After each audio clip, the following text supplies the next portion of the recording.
Damn it, fella. Look here. Stand by. One for C-Lab, two for Troy Eagle, three for Wolverine to round out the trio. In this episode, everybody dies. Broadcasting live from inside the Power Band, this is The Blob. In this episode, everybody dies. I'm your host, the Wolverine, also known as Dink Lockwood, along with my super friends, Lord Zagnut, also known as Head in a Jar Higo. Hey, how's it going? Head of Lettuce Kitty. Head of Lettuce Kitty. And with us, as always, is our good friend, Slab 2 Weeks. How's it going? Welcome to the show, folks. This week, in honor of our good friend, Catherine O'Hara, passing away last week, we have decided to tackle the 1988 classic Beetlejuice, starring Michael Keaton, Alec Baldwin, Gina Davis, Jeffrey Jones, and, of course, Catherine O'Hara, along with Winona Ryder, and a few other notables, Dick Cavett and Robert Goulet. Directed by Tim Burton. Let's get into it, high level. Great movie. Great job, Chad. Thank you so much. Moving right along. Yeah, cool. There you have it, folks. High level. Can we wrap this up? Yeah. This- I'll do a normal high level. I love I this think movie. that does it. Yeah, okay. Can you move it along, man? I'm trying. Sorry. I love this movie. I am so bummed out that Catherine O'Hara passed away. yeah. She is just such a wonderful performer. Seemingly such a great energy about her, man. She just got a way about her. No doubt. I mean, this is all my perception as a fan, as a movie watcher, but I think I'm probably not far off the mark. And, you know, she's just great. She's kind of quirky. She's really funny. And I don't know. You will be missed for sure. No doubt. I mean, since we've covered Yeah. the movie so well, she met her husband on this movie, which I thought was kind of That's cool. yeah. I thought that was really cool too. Tim Burton was like, "Yo, dude," to the production designer, was like, "Yo, go ask her out." And he's like, "Oh, I didn't know I could ask actresses out," and they're fucking married, and have 2 kids. No, he didn't know. That's pretty He I didn't think I was allowed to talk to the actors. cool. Yeah, that's super cute. All right. I mean, look, this is the first Catherine O'Hara movie I ever saw, and she was so memorable, so like kooky and memorable, and like I don't know. Yeah, I've just always loved her, man. You know, this is a great movie. I think I saw this in the theater when it came out. Not so sure about that, but it's super weird. It's Tim Burton. The Danny Elfman soundtrack is so good. It's such an earworm. You know, it's like what's not to like, man? Like young Alec Baldwin just bringing it. Gina Davis, ditto, bringing it, you know, everybody. It was just great, man. Glenn Shaddix as Otho. So good, dude. I'll leave it there for now. Otho. Same. I'm being a bit younger than you guys. Like, this was like quintessential Hey Beastmaster's on kids movie for me. Like, I've probably seen this movie like 200 times. Totally. And I haven't seen it in so long that when I fired it up and it's like plinking, Day-o, I was like, oh yeah. And then boom, boom, boom, boom, boom, boom, boom, boom. I was just like, I fucking love this movie. It couldn't be more in line with the Jarhigo popcorny comfort food movie if it fucking tried, man. Like, this is like I just love the fucking warm blanket of this movie.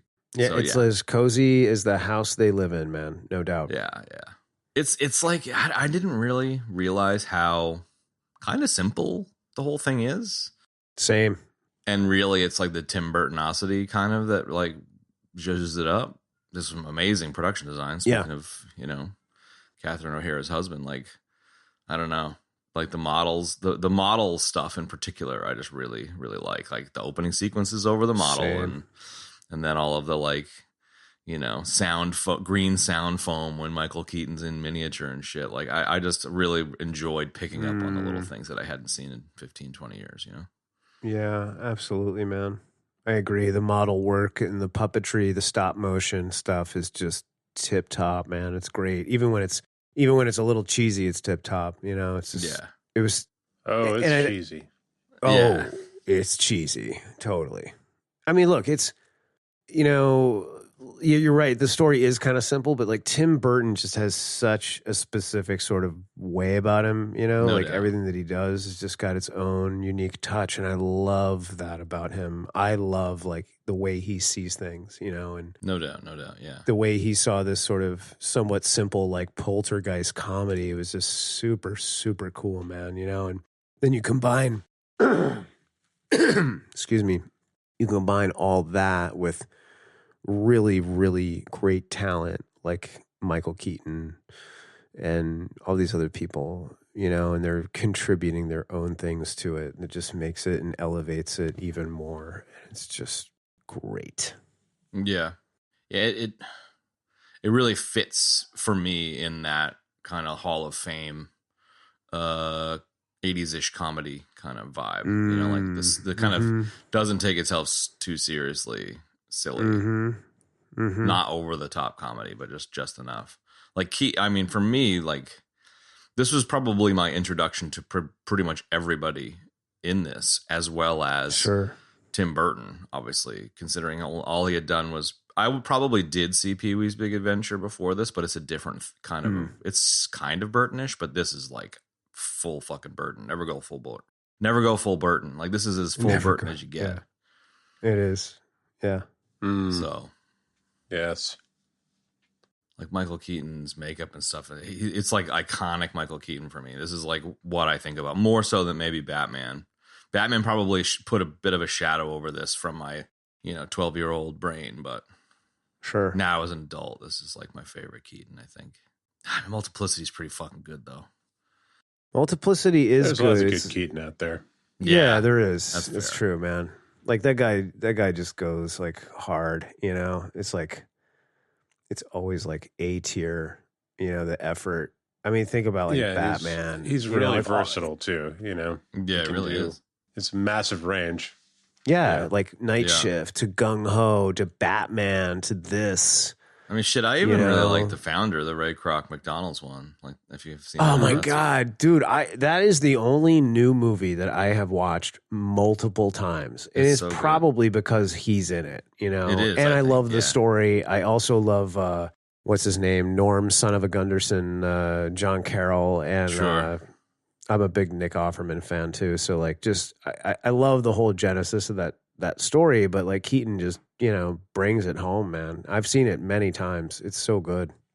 And I want to say I knew he was Ken in the Toy Story 3, like Barbie and Ken, but like that's the best Toy Story, man. It is a fucking excellent film. It's so good. He was Ken? Are you sure about that? 100%. Yeah. Okay. Nice. Which I love. I've watched that movie like 50 times with the kids, so. Yeah, nice. But yeah, man, his Beetlejuice is amazing. Have you guys? I mean, it's probably worth saying I have not seen the second movie. I probably will, but I just haven't. I'm kind of glad I haven't yet in terms of being able to talk with us about not having seen it. But. Yeah, Snaps and I went to see it when it came out. Yeah, and is it like coming to America-ish, or it's like fine-ish? I want to say it was something along those lines. Like it was fairly, it was okay, but I feel like I was paying it forward a little bit, Yeah. I was being charitable, maybe. I don't know. I haven't seen it since. Yeah. I don't really remember per se how good it was. It wasn't bad. Yeah. Which is Just kind don't of know like if it asked was- for. It obviously wasn't anywhere near as, iconic as this was. Yeah. sure. And that's okay. But a decent sequel. Sure. Yeah, I heard a lot of people told me it was great. My kids loved it, So I want to see it. I thought about watching it this week, but then I was like, you know what? Let me wait until we get through this. Yeah. I feel like that's probably It kind the right of move. it seems to me like a kind of very like it has a similar kind of formula vibe to Ghostbusters Afterlife. You know, where it's the Yeah. you know what I mean, where it's like the Something like relative that. is like coming to the you know, like the so elements of that anyway. So The energy. what? I love it. Yeah. You know. I know, right? I was like, it's like giving up in the middle, energetically giving up in the middle. Yeah. I think it's probably the perfect response. Yeah. Though you're like, yeah, it was a movie. It happened. I guess, you know what it was? I wasn't really sure what I was saying. I was sort of like formulating it as I was thinking it and, you know, letting it come out of my word hole. So maybe that's why I sort of gave up. Yeah, I don't know if it's just that I've seen a million other things since I saw the sequel, Sure. but I'm not remembering a whole lot of details about it other than the fact that they, because Jeffrey Jones turned out to be a diddler. Yeah. They obviously didn't have him back for the movie, but they did something pretty funny. They made it so that he was dead. And he was like eaten by a shark, essentially. So like the whole like his head and like his upper shoulders are completely gone, and there are like teeth, like right. his like everybody who dies in these things, they're left looking as they were killed, So like if you I got got run you. over by a Yeah, truck, yeah. you're flat, So it's like him, but he, Yeah, it was pretty funny. Just like a headless dude. I love that kind of. That's kind of awesome. They just yeah. Fuck you, bud. Right. Yeah. Well, it's like great. like the guy that got run over by the car. He was so funny, dude. Yeah, he's. How am I great. doing? Do I look okay? I've been feeling a little flat. Feeling a little flat. Like it's so funny. I say that every time. Every time. Yeah. Yeah. Okay. I mean, I'll check it out someday. That's all I really remember about it. I kind of feel like that's good. I feel like it's like that's exactly what I want is to like watch it and be like, okay, and then forget about it. And then like you kind of can be wistful maybe because you don't remember how much you maybe didn't like it. Like I kind of like that you don't remember. I feel like that's where I want to be. I mean, if it was terrible, I would definitely remember that. Exactly. Sure. Yeah. Yeah. And I remember being like, oh, that was pretty, that was cute. That was good. Like that was sort of my attitude leaving the theater. So I kind of feel that way about the Coming to America that we did, so. Mm-hmm. Yes. That seems like a pretty decent landing for a sequel of that type, like if it's good enough like that, it's like, that's good enough. Especially a 36-year sequel, Yeah, totally. It's like, yeah, I mean, by nature, when you do something like that, it's kind of fan servicey anyways. So, as long as you sort of get that right, you're not going to ruin it for anybody, I guess. Yeah. Agreed. And you get the gang together minus the diddler. So like Keaton was back and O'Hara and Ryder, that's pretty cool. Yeah. Which, by the way, is a huge bummer because Jeffrey Jones played some pretty iconic characters in a lot of oh my god, 80s comedy movies, Ferris Bueller's Day Off, etc. I have a lot of love for the old work for sure. Yeah. Bueller, Bueller, come on, man. dude. The jig is up. Your ass is mine. Pretty awesome. Yeah. So good. What can you say? People can be horrible. People, I don't know. Anyways. I think like I saw that Baldwin didn't like this because he wasn't allowed to like be comedic, which I get, but I really kind of like him in a young Baldwin in this one. I love Alec Baldwin in this one, man. He's just so I think endearing. he's great. I love how he and Davis are just like, I don't know, they're just so adorable. They are. Even the opening sequence. Full confessional. Well, I'm going to work on my model over vacation. Like, cool, buddy. Somewhere between now and the last watching of this, I completely forgot that Alec Baldwin was in it. Really? I love that. Yeah. I could see that, though. It's a little bit outside of when you hear his voice. Like, he kind of has a bit of a different thing going on. Sure. And I think this is probably just me, but like, I think it wasn't me. I think it was my little sister was really into the cartoon. And so I have this like crossover between the animated character. And so I visualize, it's kind of like the Ghostbusters cartoon where like I sometimes picture the animated character, not the movie character. I remember the cartoon. I watched the cartoon as well. Did you? Okay. Like, I mean, yeah, it wasn't like amazing, but it was Nah. pretty good. I mean, Tim Burton was a executive producer on it, so still had his hand in it, which is cool, you know. It's no fucking DuckTales, but whatever. No, no, it's not. I was not into it enough to watch the cartoon. That's fair. Sure. But I really like the energy between Davis and Alec Baldwin. And, you know, like Alec Baldwin's one like Keaton. He's such a great actor with such incredible range, you know. And unlike Keaton, we find out like much later on in his career how completely fucking hysterical he is, man. I mean, my God, dude, is like, he's got like more appearances guest hosting on Saturday Night Live than like anybody, you know, like dude, 30 Rock he's got so goddamn funny. And 30 Rock is funny, man, totally. And then like some, like, I mean, you know, Benny and I love him in Outside Providence. That's one of my favorite That was ones really that he's good. done. Thank you guys know? for bringing that one to the table. I had absolutely, but still a lot of fun with that one. This one is very like a very normal sort of character, right? You know, and like a very like normal kind of guy, like runs the hardware store, you know, and it's like he still just brings so much to it, man. You know, and like there's scenes in there like where as they're going through the process of discovering being dead, like, you know, when they go outside by accident, you know, and he gets stuck out there for like, you know, whatever she says, like 3 hours, and then, you know, she gets stuck out, they get stuck out there together, then they come back in, like, just, you know, like the way the choices they make and the way they decide to play it, you know what I mean? Like actual fear in those moments, you know what I mean? Like that's what really just makes it so good, because it's not just like a goofball Michael Keaton show and everybody else is along for the ride and phoning it the fuck in. You know what I mean? It's not like that at all. Like everybody else is just like bringing like that great A tier,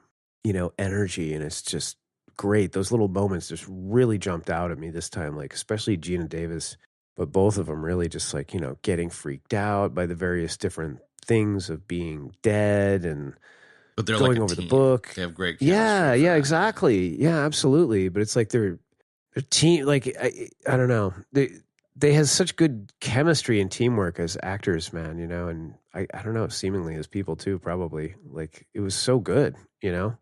Yeah. Like they're so completely together. Like it is like them against, period, in the movie. And it so powerfully comes through the screen, you know? And the Dietz family as well, you know, like even they have their own, even with Otho there, they have their own little unit thing going on, you know? Totally.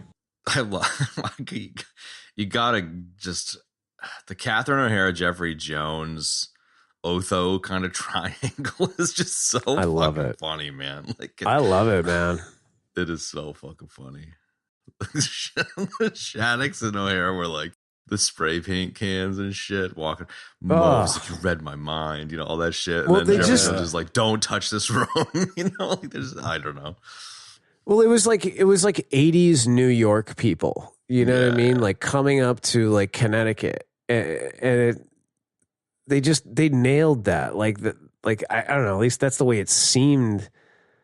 You know, like people like that were. They're just so out of touch with reality beyond New York City, you know? Sure. And I've experienced that with other people from New York at times. Probably not so much these days, but like definitely used to be like that. But like I love when they start doing that, you know, just like the way they dress. It's just so like, I don't even know what the word is, you know.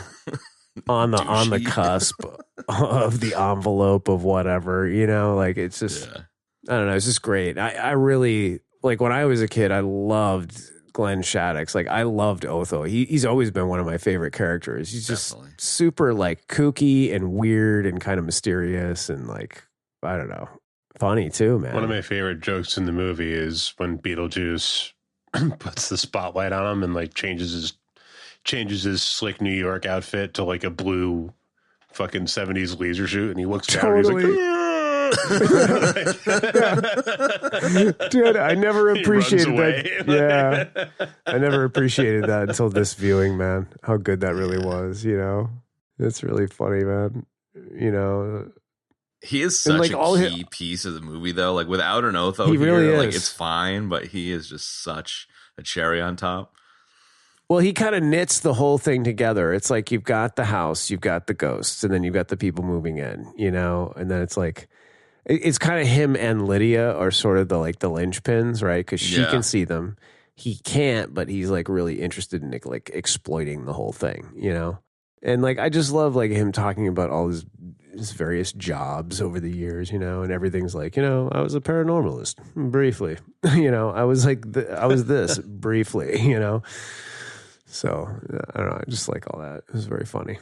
It's a funny character. Feel like you're saying that you've seen the New York people that are, you know, Catherine O'Hara at one stage has like 2 leather gloves as like a fucking headband or some stupid shit. So it's like the totally stupidest fucking outfits ever, New York style. And then there's just like the fucking dude who pretends he's God's gift. Like Otho just does such a fucking good job of being that fucking guy. Oh my God. I agree. Burton satirizing, you know, New York elites.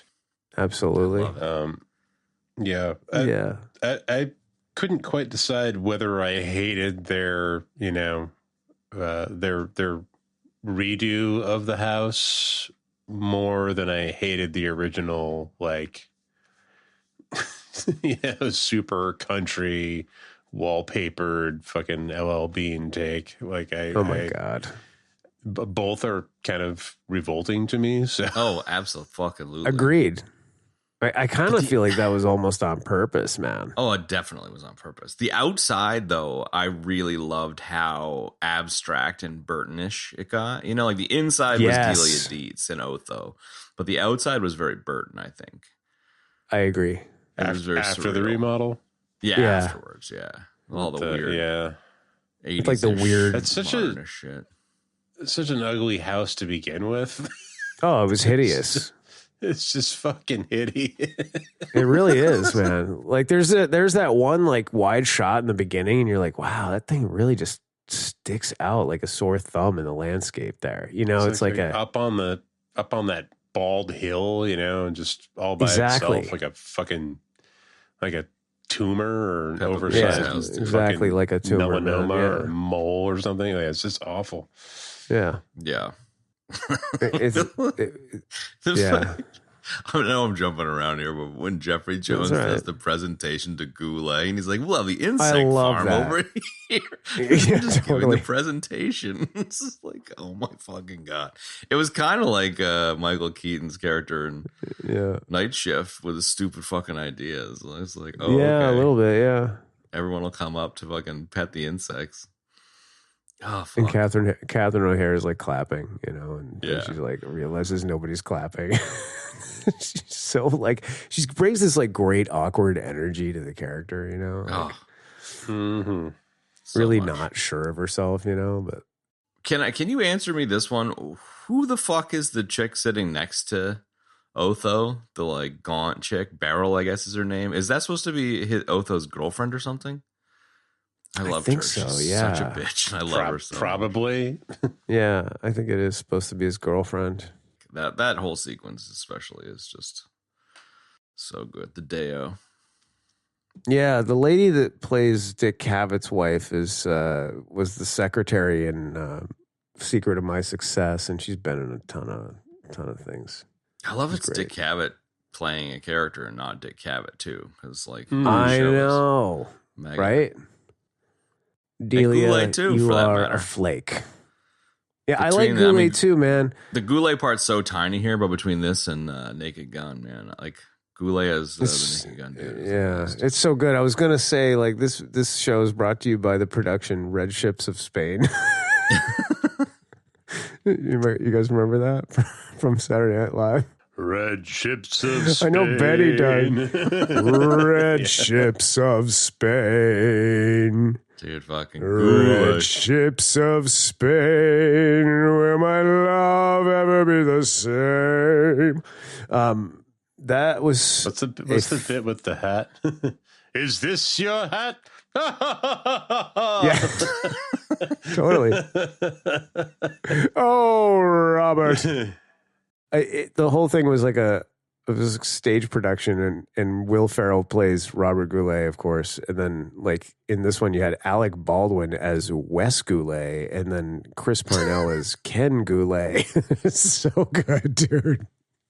And Anna Gasteyer plays his daughter, and then he tries to make out with his daughter. Tries to make out with his own daughter. It's so good, dude. Will Ferrell as Goulet is pretty legendary, though. It's pretty funny, man. Like I have a that's the copy kind of that thing where you somewhere. could have had Goulet come back, the character come back in Beetlejuice, but it's played by Will Ferrell, and that would have been really funny. That would have been extremely funny. I mean, for all I know, that happened from everything I remember. Yeah, about fair enough. I think I the Goulet Ferrell stuff is when he's in the convertible. That's the one I remember. Talking to the fucking ram. Goulet, Goulet, Goulet, Goulet. Yeah, and he's gone. And we're done. The voice is back. Robert Goulet.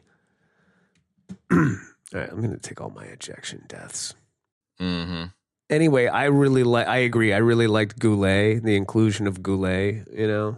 He just plays the perfect aloof New York. He really does, douche. man. You know, and like then all the people's names are great too, man. You know, Maxie Dean. It's like, really? Okay.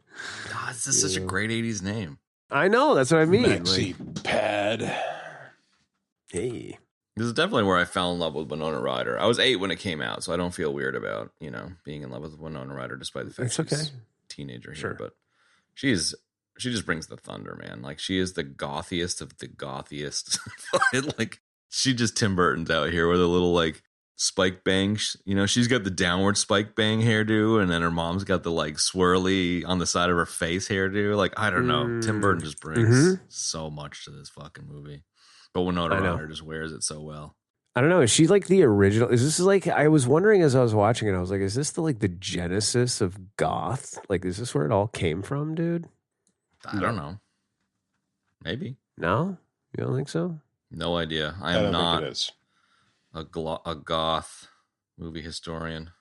Historian? I mean, really? It wasn't like The Cure saw this movie and were like, okay. There you go. Yeah, you're right. Yeah, you're right. I forgot about the Cure. Let's do it.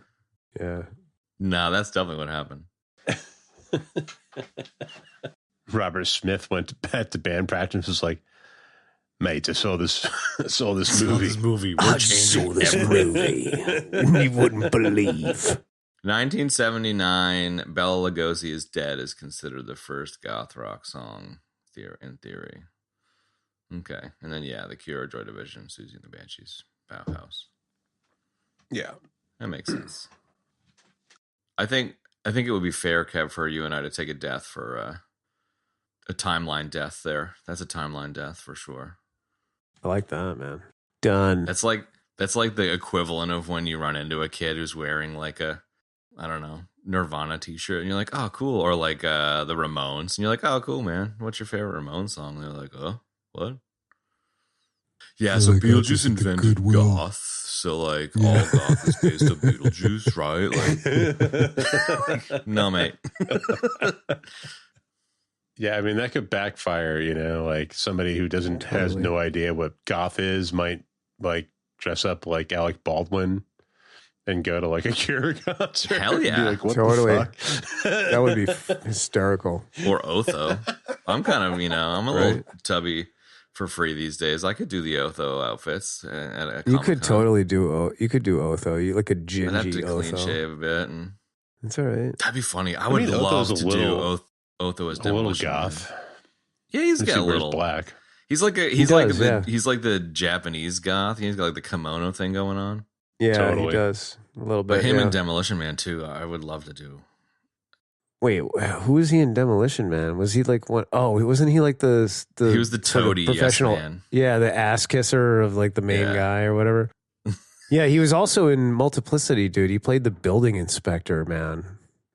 Then Michael Keaton, like he gets sick, and then he gets Some to go. serious Baba Ganoush vibes with Shaddix, man. I love Totally, dude. Oh my God, I was going to say the same thing. Nice call.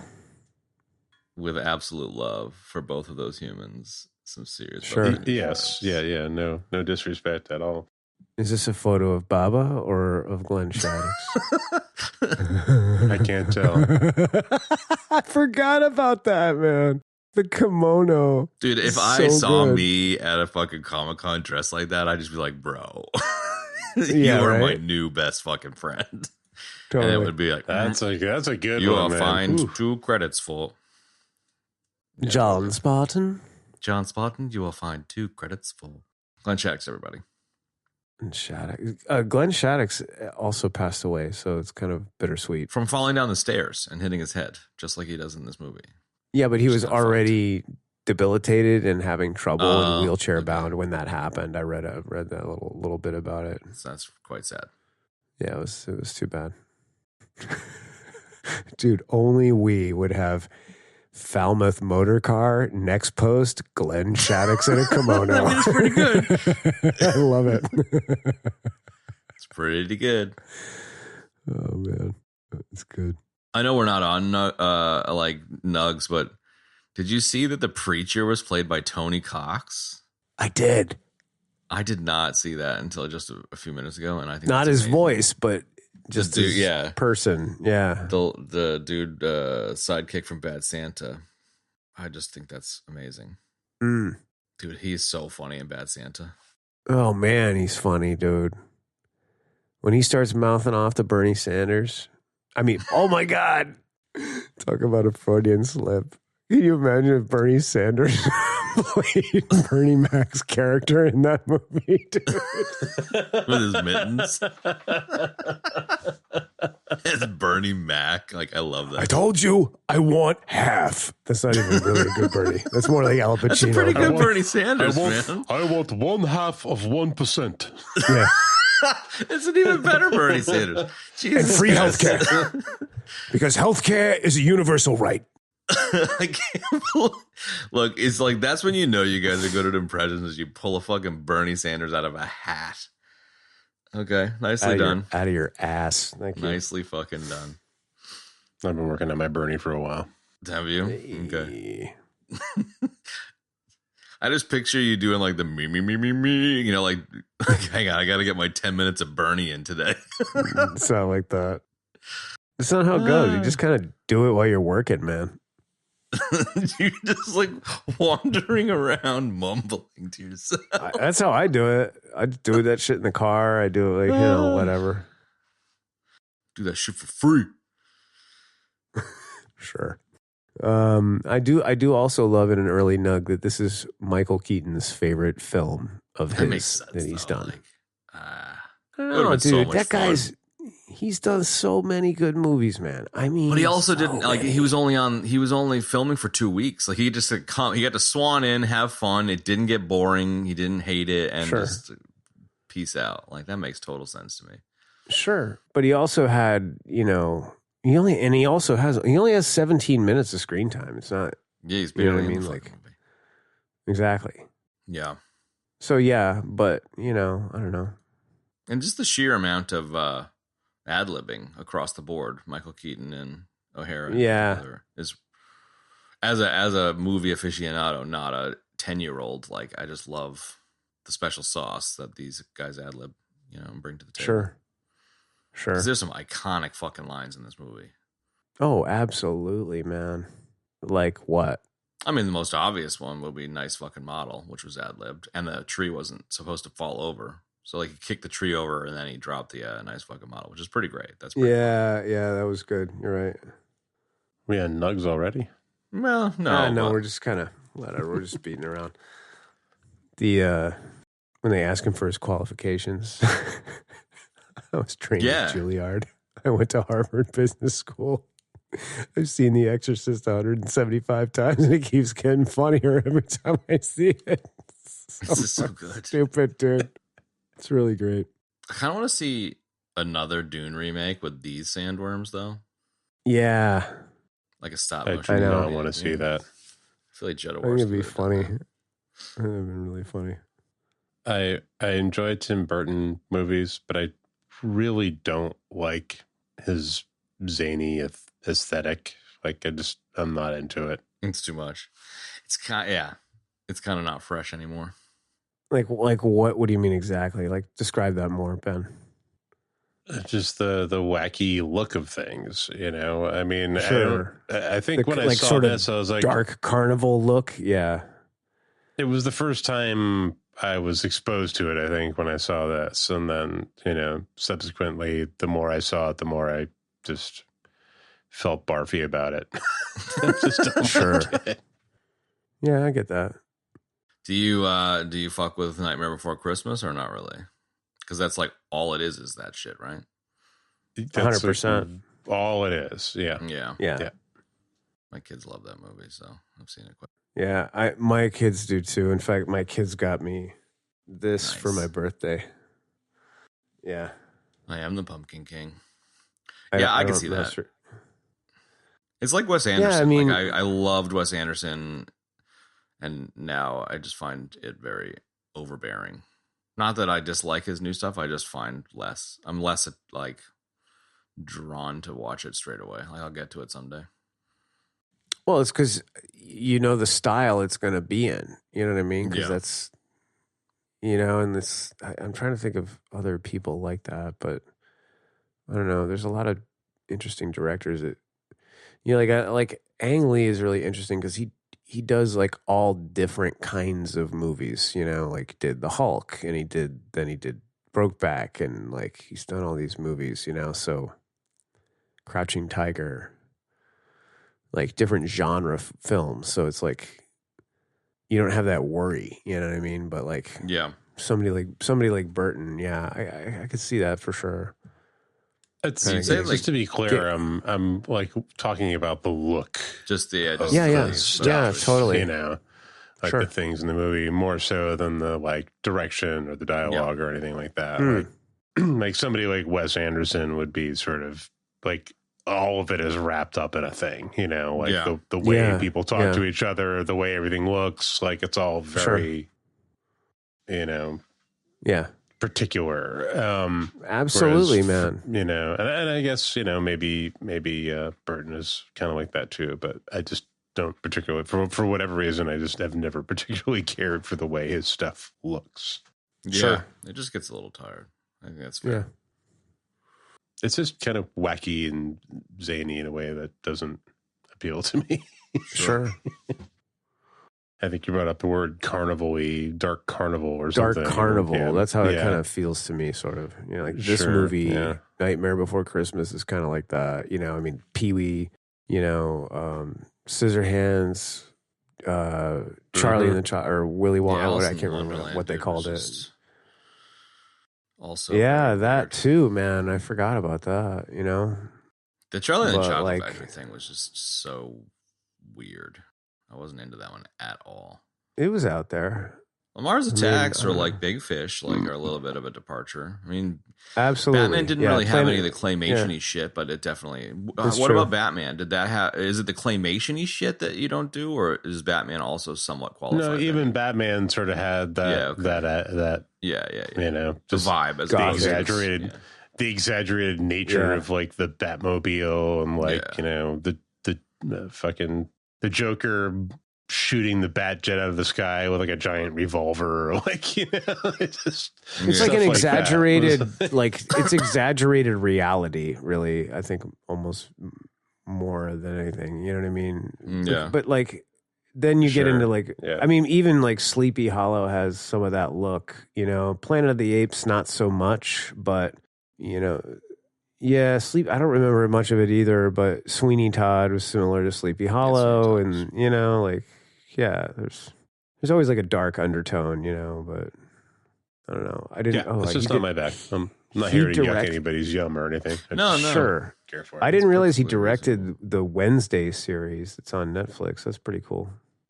Yeah, I think he was a big part of that one. I haven't And actually Miss finished that Peregrine's one. Home We for were watching Peculiar about, Children. we're That about was halfway good. through the first season. It's pretty good. I mean, it's got Is it? Old Maid as dad. Sorry, I'm doing two things at once. Yeah. Which old mate, Chad? We have a word for that. A death. Yeah, we do. Guzman, Luis Guzman as Gomez. Oh man, So good. the goose. Fucking Like even just for Catherine Zeta-Jones and Louise Guzman, it's worth checking out that. Totally. I could watch the Goose and anything, dude. Zeta-Jones. I'll watch Guzman in anything. Yeah. Same. I love Goose. He's the best. So cool, man.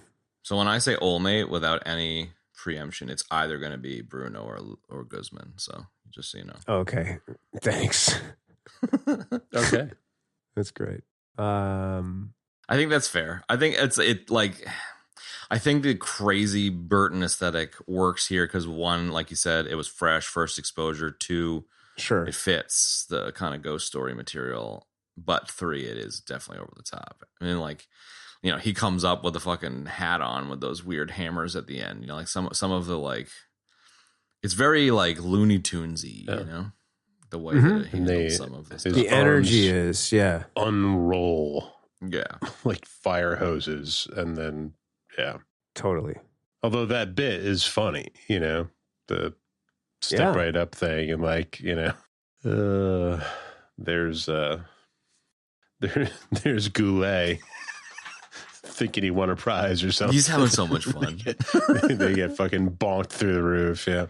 And that's it. I love that that's the exit of those characters, though. Like, sometimes in a movie, it's like, how are you going to get rid of the characters? And they're just fucking gone. And I love it. It's just like, okay. It's perfect. No need to tie that thread up. No, it's very Looney Tunes. That was it. I love it. Yeah, totally.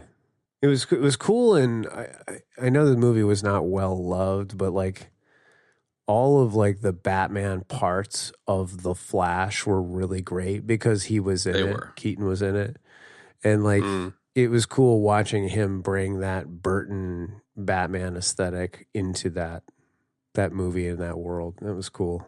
Yeah, it was cool. And seeing him do that character again was great. There was definitely a little bit of nostalgia there for sure. Sure. Yeah, I mean, Keaton might still be my favorite Batman.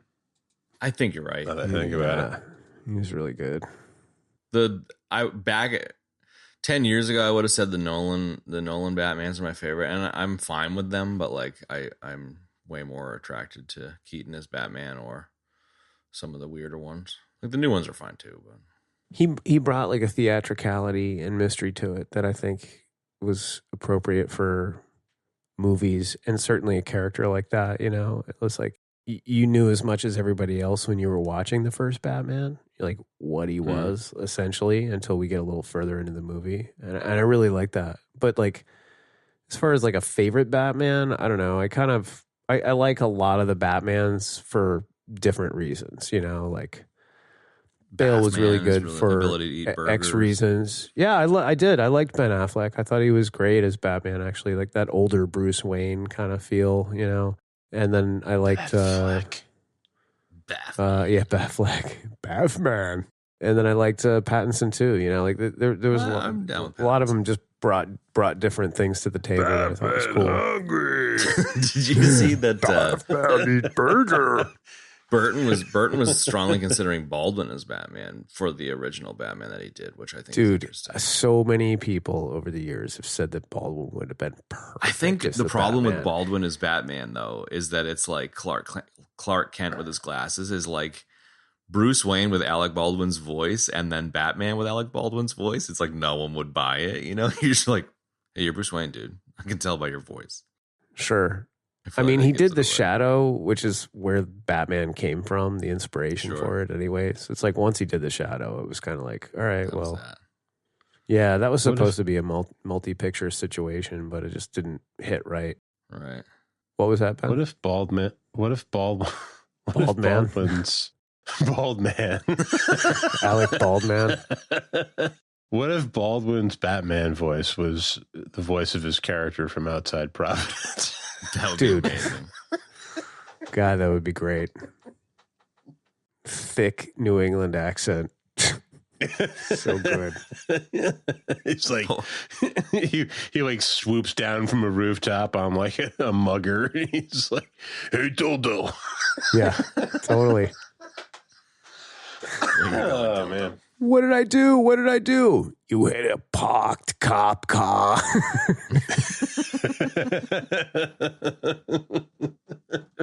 Right. Taking you down. It's silly. Good times. It's all Batman all the way down. Hey, Always. you know what I'd really like to see? What? A reboot of Batman that's darker and gritty. Yeah, dude. Right. We should make a Batman that's just a black screen. Just I a would black pay money screen. for a reboot of Batman with that kid who asks his mom to make spaghetti or whatever. Right? Yes. Oh God, that was so good. Screaming at the dog. The screaming was the best. Not just the dog, dude. He did it to the friend, like when his friend came over, and his mom's like, "Oh, Timmy, Billy's here," and he's dressed up like the Joker, dude. It was so good. It's so. He starts screaming at the friend, and then the friend freaks out and starts crying. Where is he? Kid, honestly, Where like is I want to be that kid's friend. He's got to be like 30 now. Right. I just feel like that is the kind of people I need in my life. Yeah. Oh my I God. fell down a YouTube hole about him, and he apparently kind of lost his shit. Oh, Like really? he kept making videos, and then he'd like disappear for a while, and then he'd come back, and Sure. apparently got some mental health issues. But That's a bummer. So he's essentially Yeah. like Salt Bay. Hey man, no, I'll take him over I Salt don't- Bay you know. anyway. I mean, without being, maybe, but without being such a colossal poser douchebag. Yeah, exactly. Totally. Oh man. Without having that baggage as well. Sure. Yeah. What the hell is the one he does with his mom where he's like, justice and spaghetti. Yeah. No, justice with a side order of spaghetti. with is the a line. side order of spaghetti. What do you want for dinner, honey? Justice. Yeah. It's just fucking perfect. It's like the comment It's so section in like good. Reddit. Like every once in a while, dude, the comments are just honestly The the best. best that humanity can offer in terms of Yeah, I joke form agree. of a response. Like it's just so good. Ugh. Mm. Yeah, when people dogpile on shit and try to outdo each other, sometimes it's really good. It's really Yeah, it good. is. Yeah, but the kid like nailed the most. He just like he nailed this like specific part of the way Bale did Batman, and a lot of it was like the screaming and the voice. It was really just like those two things, you know. And he just leaned hard into it, and it made the video so funny, man. Well, you can tell that he's onto something. I don't even know when those movies came out, but you can tell that he's onto something because like they lean into it so hard with Lego Batman. You know, I mean, I would say Yeah, Will Arnett is a okay. contender for one of my favorite Batmans. No fucking doubt about it. You know? Definitely, dude. Yeah, definitely. He's certainly Here we are top talking 3. I about would say Batman for me, again. like, which is really saying something. 12 years ago. I don't even know. This is the original video, but 2017 is the Will Arnett Batman. I would I'm love talking so about much the- if Will Arnett was like, yeah, nah, you know, I kind of got inspired by this kid's spaghetti video. no, this is it. It's 17 years old, the original one. The Dark Okay. Knight Kills Christmas. Max, that was the kid's name. Yes. I would love to see a live action Will Arnett I would Batman too. movie. Totally. That's like goofy and funny, you know. That He that could would totally be do it. Max, what do you that'd want be for dinner? dynamite.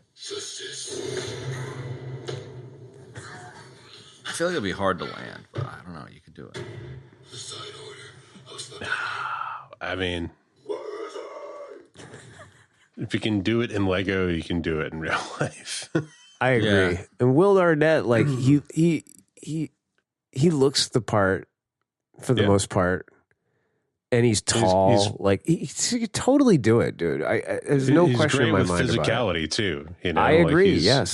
he's really good at being physical and like being physically funny too. So I think that I'm just imagining some signature like swash of the cape that he would do. That would just like be really funny. Yeah. Or some such Yeah. thing. Oh, I could see dude. that, man. I didn't What? realize the Lego Batman dude, Chris McKay, did Renfield. We would have talked about that in Renfield, but We didn't. we would have. We surely would have. Because I feel like Edgar Wright could do that. You need the right kind of like director. That would, yeah, I would love that. I would love to see some of that. I mean, fuck, at this stage, I'd love to see another Lego Batman, but I would love to see Arnett get a chance to do actual. I mean, if the same guy did Renfield, which is live action, right? Then there's nothing to say that he couldn't do a live action Batman. It'd be fantastic. Oh no, it is production hell. I guess. Another honorable mention on the comedic Batman front would be Pete Holmes doing his Batman videos. Who's Pete Holmes? He's a comedian. Oh yeah. He does the most recent one he did with Thomas Middleditch, and Thomas Middleditch was being like the newest iteration of Batman, and Pete Holmes is like supposed to be like the Bale era Batman, and they're like giving each other. It's really fun. It's really good. I definitely think I've seen some of these. Now I'm going to go down a rabbit hole after the show. Batman Fires Batman, is that one? I love that. Okay, cool. I'm watching that. That's the one. Yeah. Yeah. Kev's already. Oh, yeah. I've seen these, man. These are good. Yeah, those are good. Batman chooses his voice. Yeah, these are funny. Batman Fires Batman. He also does an X-Men series where he plays Xavier and he's firing the various X-Men because they're lame. It's really good. That sounds great because there's nothing like that. Like firing all the lame X-Men that you always wanted to fire from the comics. It's all of them, like everybody's up on the chopping block essentially. But, for instance, like there's one where Thomas Middleditch plays fucking. Please say Gambit. Yes, Gambit. Oh, yes. Exactly. Nice. He's like, so you throw things. Yeah, I throw them really good. So what could has you Middleditch throw been a doing, sandwich? man? He is just so funny, dude. He's got a YouTube gamer channel. Okay. Where he that does like role playing for him. Yeah. He does like role playing in video games, and then he has another thing called Christ, I wish I could remember the actual name of it. Improving with robots or something along those lines, but he does improv with like Chat GPT. And then they put him in like they put him in like an animated sort of scenario where he's like doing improv with like Chat GPT essentially. I love it. I love that. Some of them are really funny, and some of them are just bizarre. But dude, Middleditch's face with like the Gambit outfit, including the trench coat and the cards, is so. I'm just looking at the thumbnail, and it's funny as hell, dude. The Gambit one is one of the funniest ones. It's fucking great. It looks great. I love the production value that guy brings. I don't know how we're deep in Batman territory. I'm okay with it, though. Right We're now. like We were talking Alec Baldwin and Keaton Batman. I like how we started with Michael Keaton, and now we're talking about Middleditch's Gambit. Like, that is a serious cul-de-sac, bros. Middleditch's Gambit is really funny. We're in the part of town where, like, if you lock your doors and don't stop at the stoplights, bro. Like, that sounds right. Well, we could talk about Catherine O'Hara some more. Sure. And then wrap. I think it would be a dishonor to not talk about Delia Deetz a little bit more, man. Like, absolutely, man. She's such a fucking dildo in this, and I love it she's so much. She's such a dinkus. You know what I mean? Like, I love when she freaks out about the art. She's always freaking out about the art, but she like has that one meltdown about the art. Yeah. I don't know. When she's like, if you do not let me create my art, I will, whatever. Yeah. I will descend into hell and I will take you with me. And she's like screaming. It's so good, man. But I love the Cavett is like, you hates her art. Like, you're a flake or whatever. Oh yeah. Right. Mm-hmm. And I love that Tim Burton come to life and capture them though. Like, that's pretty perfect for her. Oh yeah. Yeah. The sculptures are. I mean, the sculptures are Burton-esque in in and of themselves, even though they're supposed to be like a satire of like, some rich ladies fucking, New York art scene Fantasy. sculpture. Yeah. Yeah. But yeah. But I don't know. She's so, the fact that they're very Burton, like, I mean, it's not, she's not the only one in the movie, but like her character is very Burton, like the look and like the way she acts. It has that like dark carnival feel to it, and it's like, I don't know. I feel like that adds like another kind of cool layer to it. It would have been fun. There's no doubt about how much like, I mean, I like that she added that in there, and I don't know. It's just very cool. I guess, and I really there was go ahead. a nug that said that she would repurpose her husband's clothes. So at one stage, she's wearing his red sweater as a pair of pants, and I really wanted to scrub back through. Yes. I totally missed that. I think that's great. I never noticed that, man. Yes. Yeah. Snaps clocked that. That's like she's talking to Winona Ryder while she's like preparing crudité or whatever. And she steps like out from behind the counter for a second, and she's got like the sweater like bound up in such a way that it's pants. Yeah. I just fucking love that. It's really funny. Yeah, it's cool. I don't know. I just want that to be Catherine O'Hara's idea. I feel like that's just so improv-y on the nose. I don't know. Having actually grown up with my mom owning an art gallery and being surrounded by Delia Dietz's, like, I feel like I've been exposed to those sculptures, so like it really kind of hit home for me a little bit, which just made it extra fun. Yeah, just the amount of wankery that goes on in an art gallery and like little cards that tell you what you're supposed to feel about the fucking art. And it's just like, dude, it's just a picture of a kid on the beach. Like, it's so funny. That's so true. That's so true. This is my journey. Yeah. Yeah. There's nothing quite like the person trying to sell art telling you what the artist was thinking when they made the art. It's like, oh, okay. Yeah.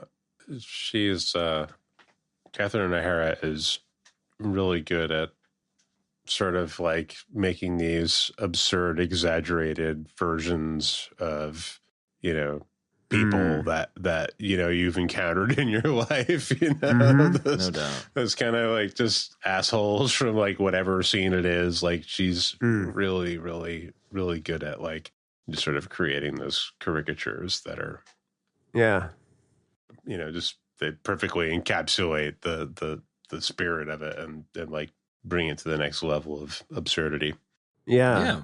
She did a lot of characters on SCTV. I mean, I didn't know because I never watched that, but like, so that I'm sure that's where it comes from. But like, she definitely did that. But then, she also is a great, like, I mean, she's a comedy, actress by trade, but. I forgot that she's in one of my favorite Westerns, which I've seen a zillion times, which is Wyatt Earp, like Kevin Costner's Wyatt Earp. And she plays Allie Earp. I think Sam Elliott's character's wife. And she's great in that. That's a huge cast, but like she's really great in that. And that's like it's a period piece. It's very serious. It's like very straightforward, and she's like, she's just as comfortable in that space, as in this comedy space, like, doing Waiting for Guffman and the other one that we were thinking about doing. Best in Show. I mean, she's America's mom too. Like, I think her as Mrs. McAllister, like she, no doubt, she has that over the topness early with the whole like sick of all of the noise parent kind of thing, but then the amount of heart by the end of it is just a huge. Totally. I don't know. Like she's so America's mom because of that for so many kids, Absolutely. And she plays a character that's not exactly like Delia, but not far off. In Orange County with Colin Hanks and Jack Black. That was funny too. She was kind of like played like a boozy, blown out like mom, like Malibu mom. Yeah, Schitt's Creek too, man. Like I haven't watched all of it, but Schitt's Creek. I'm gonna start watching Schitt's Creek. It's sort of been on my like back burner for years, but I think I'm gonna shove it to the front. Yeah. I started watching it a ways back and then I don't know. I don't remember what the reason was. Like the streaming service I was watching it on only had a limited, Yeah, Of course. quantity or whatever. So I watched like the first 2 seasons, and then I kind of got iced out. I never finished it, but I'd Yeah. like to get back to it. But I yeah, just thought it was cool. Like, yeah. go ahead. Go ahead. No, I was just gonna say Go ahead. you have talked about it like with Eugene Levy. You've mentioned it, and Mhm. that's gotten me more curious about it. Go ahead. That was all. Yeah, it's pretty funny. I don't know. It was just like the day after she died. Like I was just like sitting there, like looking at Instagram reels, and like it was all her, and like like people were just like reposting like Catherine O'Hara and like these old SCTV skits. And, Yeah. like it was just cool. Like it was cool to see like a huge outpouring for her, and it was cool to see her in things that I hadn't seen her do. So Sure. yeah. No, I'm with that. It is cool when that happens, man. Because He's it's getting a like bit of a curated kind of reel of her stuff is kind of cool. It just refreshes the memory, and you get to have those little moments too. well, I just like it when like I haven't really people seen SCTVs. like regular people like us, regular people that go on Instagram, whatever, do that, en masse. And then it's like you really know how appreciated somebody is when you see that sort of organic thing happen. It's great. It's really, really great. No doubt. And I think the Schitt's Creek thing kind of would have brought her to the attention of a lot of people that maybe just are not buffs of a lot of the old stuff, too. So that's cool that she had some recent, very zeitgeisty stuff. Because it's a pretty popular show from what I can understand. No, yeah, it is. You're talking about Schitt's Creek, you mean? Talking about Schitt's Creek. Yes. Yeah. Yeah. I'm talking about Schitt's Creek. Shits. Can you dig it? Right on. Yeah. Annie Murphy from Schitt's Creek. I don't know what she plays in Schitt's Creek. Let me see. Her house burned down, and she had $3 left in her bank account, and then she went and auditioned and got the role of Alexis in Schitt's Creek. Like, talk about being close to the end there, Jesus. Yeah, I've heard that story a bunch. It's such a cool story, dude. John Hamm had a similar story. He was like 39. He was like, all right, this isn't working. I got to figure something else out. Yeah, went in, auditioned for Mad Men, got it, changed his life. It's crazy. Shout out to Carmen. Now he's a meme. John Hamm's John Hamm. Shout out to Carmen from Santa Poco, the receptionist in the death place, Three Amigos. Carmen from Three Amigos. You sure about that? I am sure about that. You asked me that last time. You know so me. I was sure about that. Okay, yeah. Patrice Martinez, Beetlejuice, a receptionist. Oh, shit. Oh, wait, was she in Zorro as well? She was. Magnum P.I., Zorro, Three Amigos, Beetlejuice. Nice. As usual, Chad, I'm sorry I ever doubted you. Sorry, I need to fact check you. I know I say this every time, but I'm sorry I ever doubted you. I can't think of any other like bits or bobs or anything. Like, I don't know. I feel like we've covered a hell of a lot of it. Yeah, except I kind of got lost in that Batman thing, but yeah, we did cover quite a bit of We it. all got lost in that Batman thing, bro. It was a Batman K-hole right there. Yeah, it was. Well, Nugs then, I don't really, we kind of sprinkled them throughout. I got no nugs. The taglines were stupid. Yep. We talked about Keaton ad-libbing a lot of his lines. Mm-hmm. One thing I thought was cool is that how when Keaton went to like the makeup people and was like, "Can you make it look like I have mold on me?" Like I never understood what that was, and like now that I know that it's mold, it just makes so much sense. Mm-hmm. I definitely really like clocked the mold. Yeah. Right away. Right? For whatever reason. Yeah, it's iconic. Ew. It's definitely iconic costume. Deaths? Oh, yeah, we've got a few. Oh, last nugget, man. Hold on. Before we get to the deaths, because I really like this. When Glenn Shaddix died in 2010, the last song performed at his memorial service was Deo. That's pretty I dig cool. that. That's pretty cool. Yeah, that was cool. Okay, deaths. We had quite a few. I ejected on something right in the beginning. I don't remember what it was. Because before And we even then started I the show, bro. And I don't know about that, but No, it was. I It ejected was. on. Yeah, but what was it? Then I ejected on Red Ships of Spain. Then Chad and I had a CK1 death. It was a timeline death. And Didn't then you I eject ejected. on I watching ejected on the Falmouth back motor kid. car ads? That was I think the Oh first one. shoot, that was it. Yeah, I ejected on the back kid, and then I also ejected on Falmouth motor car. I also have an There you ejection that go. I didn't announce. I ejected on the Batman video while you guys were talking about Batman. On the back kid video. Yeah, no, the middle ditchy ones. I middle ditched the episode. Okay, yeah. So those are the I'm deaths. Dildo Bogpelt. Oh Mhm. god, I I live in love these that woods. name, dude. That is the best name ever.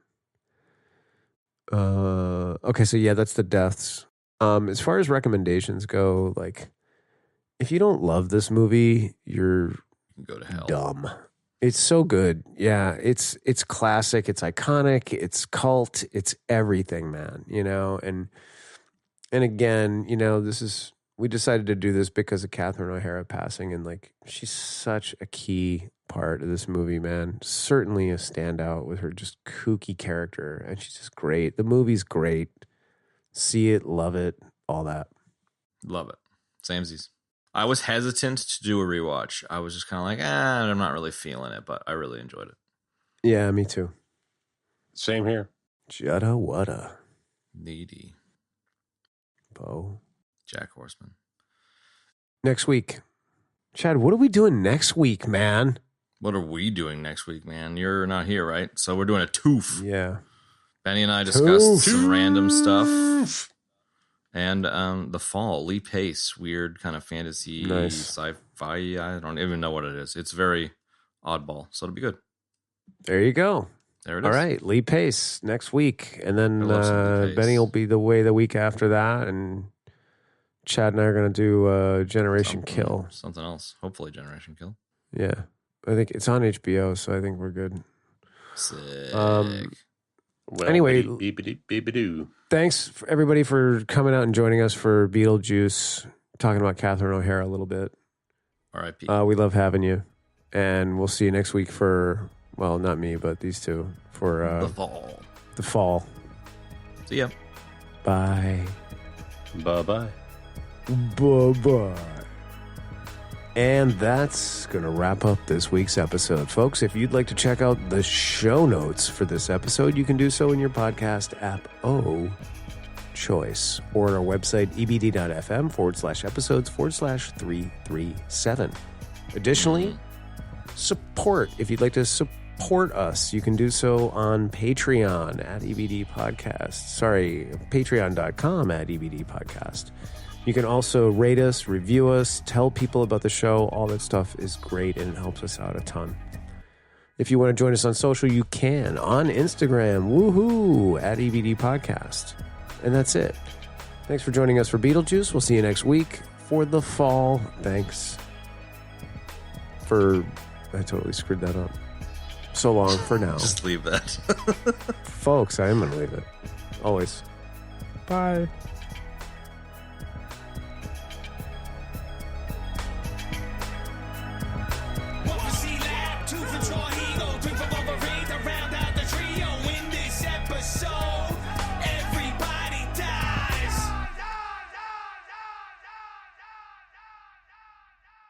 Beady. Yeah. Yeah. But yeah. Red ships of Spain, red ships of Spain. The voice is back. Red ships of Spain, will our love ever be the same? Robert Goulet is Captain Ferdinand Pancho in Red Ships of Spain. Hoist the mainsail and scuttle the jib. We won't come home for a fortnight, for reasons undetermined. Yes, the majesty of Robert Goulet, the man Time magazine once mentioned. But that's not all. Because for the first time ever, Sir Robert Goulet is joined by his brother Wes Goulet as first mate Sebastian El Corazon. Ahoy, matey! Ahoy!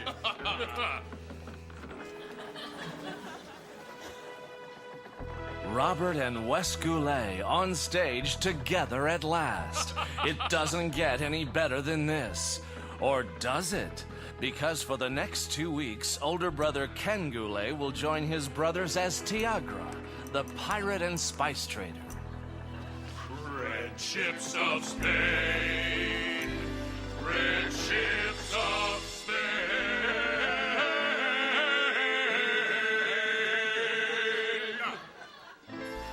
Sandra Peldon of the San Francisco Chronicle says, I don't think that legally this qualifies as theater. Gil Jacobs of the New York Times says, an absolutely horrible show. It was opening night and 2 of the Goulet brothers were already using understudies. Diane Carbonell, Cincinnati Dispatch writes, it's the most upsetting experience I've ever had in a theater. The only time the audience applauded was when I whipped a battery at the actors. And then we'll return to Mallorca.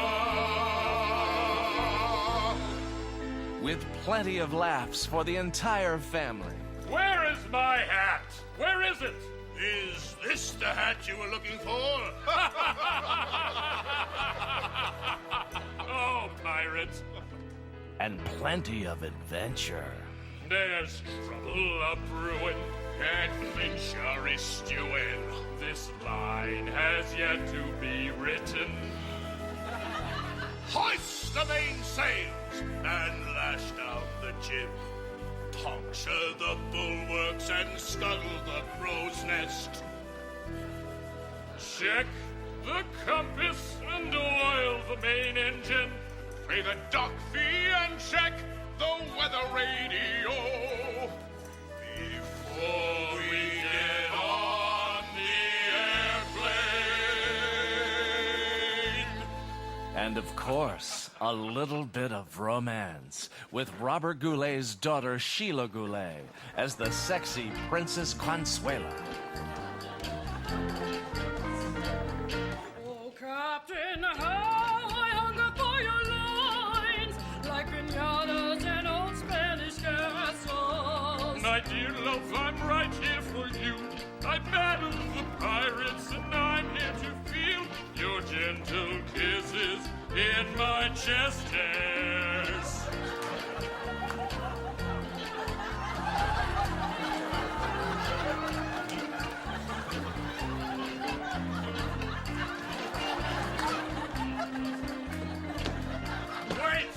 Wait! I've had enough of gold and trinkets and jugs of wine. What? Sergeant, you've gone crazy. It's Captain Ken. And maybe you would know that if you'd memorize your lines instead of drinking straight Kahlua in the theater bathroom. You're a drunk. Easy, Robert. Ken never had the gifts you had. Damn you, Robert! I should never have saved you from drowning all those years ago. You're a loser, Ken. That's why I... Oh! That was long overdue. That's it! Show's over! Bobby! Yes, it's Red Ships of Spain. Book and score by an author who, due to an ongoing legal battle with Goulet Enterprises, will not be named in this advertisement.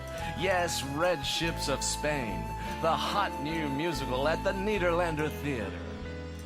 Tony Dungy from the Houston Dispatch writes, I really don't think it occurred to Mr. Goulet that he was playing a romantic scene opposite his daughter. James Gund of American Theater Magazine writes, true story. I fell asleep during the production, and when I woke up was so convinced that I was still dreaming, I got up on stage and walked around. The odd thing is, the show is such an ugly mess that no one seemed to notice or care. So go see it. Red Ships of Spain. Tickets start at $90, so see it today.